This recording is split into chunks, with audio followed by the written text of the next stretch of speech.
Hi, I'm Daniel Andrews, owner and creator of AndrewsFootball.com. Now, if you're new to my channel, there's this button right down here. See it? Bam! Hit that button. Become one of the greatest people on planet Earth. My channel is scientifically proven to make all your wildest dreams come true. This is my video breakdown of the Minnesota Vikings. Now, here's how my video breakdowns work. I talk about what I like, and then I talk about what I don't like, but stick around to the very end where I break down the Vegas over-under and if you should put action down on the Minnesota Vikings. So let's talk about first thing I like is I have kind of a man crush on Mike Zimmer.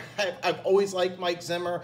He was on Hard Knocks twice, first with Dallas Cowboys, then with Cincinnati Bengals. This is an old school defensive coordinator, a guy that players just absolutely love this guy. Players have always just basically, they have the attitude they would just run through a brick wall for this guy. Everywhere he's gone, he's always been a first-rate defensive coordinator. Since he's been the head coach of Minnesota Vikings, except for his first season where they ranked 11th, he's had a top 10 scoring defense. So, I mean, they've had top 11. I mean, but every year except for his first year, top 10 defense. First year, they're 11th. So he's a really first-rate defensive coordinator. Plus, you bring in Gary Kubiak. Now, they have an interesting title for him, but basically, let's face it, he's going to be the offensive coordinator. He came in to kind of change this offense because last year, for some odd reason, the Minnesota Vikings threw the ball 606 times and ran the ball 357. Now, when you're a team with a really good defense, what you want to do is you want to shorten the game. And the reason why is that you want to have an opposing offense fewer opportunities to figure out a great defense. And let's be clear, the Vikings are a great defense, and we'll talk more about that here in just a bit. But when you have a team with a strong defense, you want to have a shorter game. You want to run the ball. You want to play ball control. Only 5 times last year did the Vikings run for over 100 yards.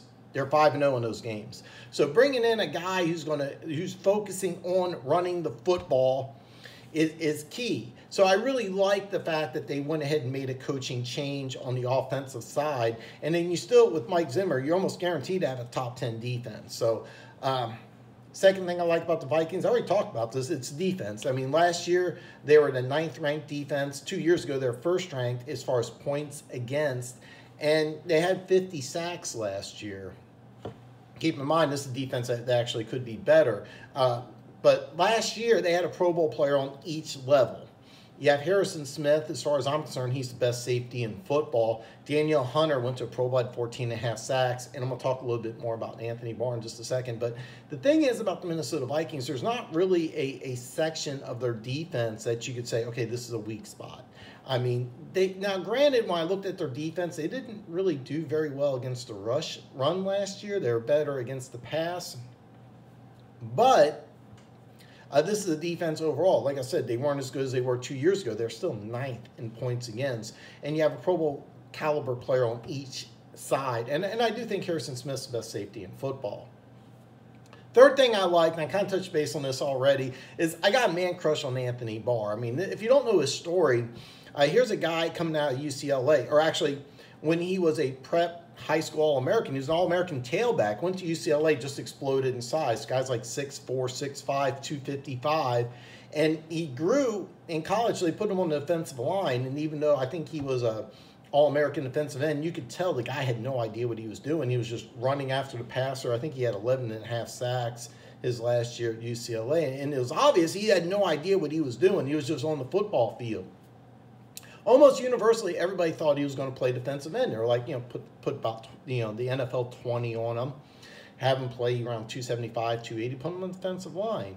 Or have him as a 3-4 outside linebacker. Well, Zimmer said, you know what? I'm putting him at strong side linebacker in my 4-3 defense. Nobody thought about that, but I mean, here's a guy at the combine, I think ran a 4.59 at 250, 255. So he has the athleticism, plus he has the size, which is really scary. You have a linebacker who's huge and really, really fast. He's been a 2-time Pro Bowler, but the thing is, though, he's only scratched the surface.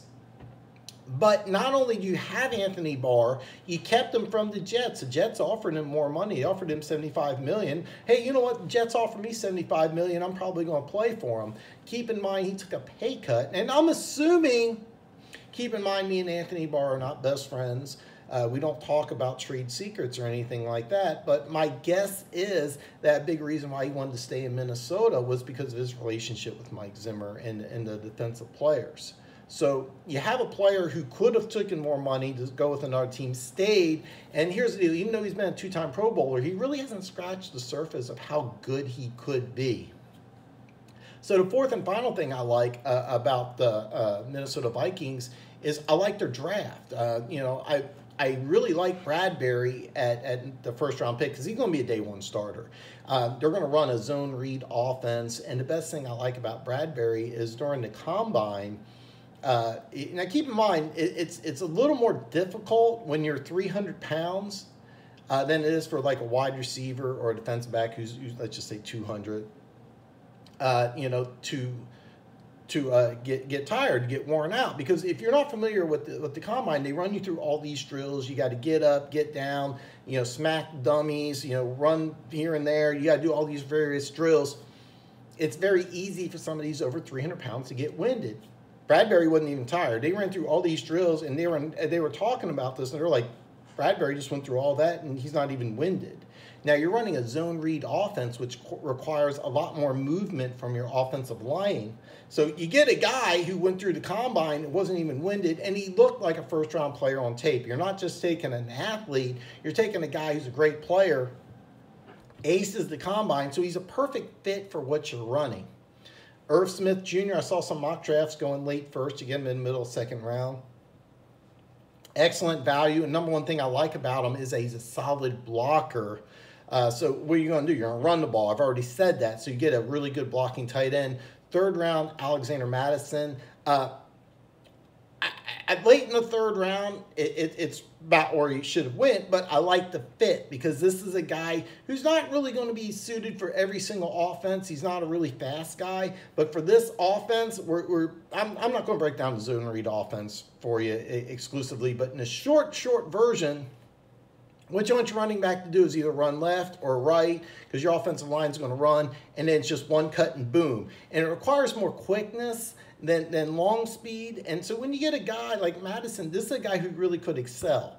Not only that, there's been multiple running backs chosen in the third round that have gone to Pro Bowls. This is a good fit. He's currently listed as number 2 on the depth chart. He is going to play this year, barring injury, and I think he'll be pretty successful. Another couple things I like is that they got 3 players in the 6th round and 4 players in the 7th round. In the 7th round, they drafted 2 wide receivers. On most teams, I wouldn't think anything of it. But look at your wide receivers for the Minnesota Vikings. You got Adam Thielen and Stephon Diggs. Adam Thielen was a undrafted free agent. Stephon Diggs was a 5th round pick. So you've had success with receivers in either late or free agents. So picking up 2 receivers in the 7th round, that's something for the Minnesota Vikings I'm going to keep an eye on. In the 6th round, they got some interesting players because they got players that have potential. Plus, they also got Chris Boyd in the 7th round, a guy who's shown some athleticism. Under a coach like Zimmer, some of these late-round picks that you're using for depth will eventually become starters. I wouldn't be surprised if out of these 7, 6th and 7th round picks that 2 or 3 of these guys become starters down the line because you have a good coaching staff and a good defensive coordinator, well, the head coach, defensive genius in Mike Zimmer. Yeah, I'm going to call him a defensive genius. So just to recap, I like the Vikings coaching staff. Like I said, I got a man crush on Mike Zimmer, but I absolutely loved the Gary Kubiak hire and what he's going to bring. The zone read offense, I think, will work wonders in Minnesota. Why he wanted to throw the ball so much last year was I think, a big mistake. He's going to correct that. It's going to be a lot closer to 50-50. Really, to be honest, the Vikings should run the ball more than they throw the ball. I think it will happen this year. Defense, except for his first year with 11th ranked defense, been top 10. The defense is really good, and I think will actually be better because they're going to play more ball control. Had 50 sacks last year. You have a Pro Bowl player on each level. Another thing, like I said in my recap, Anthony Barr, I'm going to touch base on this again. Here's a guy who could have took more money, stayed. Here's a guy who's got off-the-charts athleticism and really a ceiling that really doesn't exist. And he's just going to get better. And then you also had a really good draft. So now Let's talk about what I don't like. And bottom line, I'm not a fan of the offensive line situation. Yeah, I like the Bradbury pick, but yeah, Brian O'Neill as your right tackle. He was second-round pick last year, and then you got Pat Eflin, who's your left guard, third-round pick in 2017. I like both these players coming out of Pittsburgh and Ohio State, respectively, but you have young players. Riley Reif is your left tackle. I think in this zone read system, the offensive line is going to be better. But I think even the most diehard Vikings fan is going to say, hey, our offensive line really isn't ideal. Because you have a combination of guys that are just okay and youth. And look at the division you're in. You got the Chicago Bears have the #1 defense from last year, #1 points against. The Packers spent $100 million on pass rushers, and then the Lions spent I think it was 88 or 90 million on Trey Flowers. So you have a combination of just average or not very good and young players on your offensive line. Even the most diehard Vikings fan will have to admit your offensive line situation is not ideal.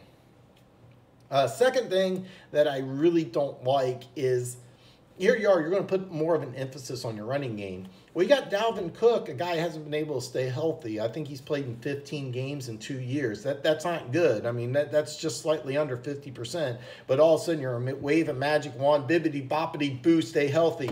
Okay, that's not good. I mean, you're banking on a guy who's not been able to stay healthy, but your backup plan is the 36th pick in the 3rd round.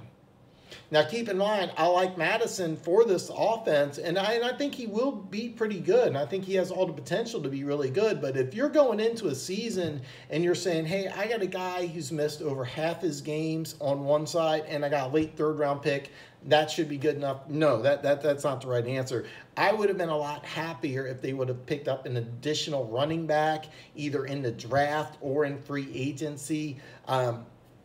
This is a team trying to get to the playoffs. I mean, this is a team that if they go 8-7-1 again, or even 9-7 and miss the playoffs, that's a bad year. You have a team that's trying to get to the playoffs. So kind of to recap, you have a bad offensive line, and I don't think you did enough either in your offensive line or in your running back situation. I mean, you have 2 receivers with over 100 receptions last year. Kyle Rudolph, who's a really good tight end. You spent a lot of money on Cousins.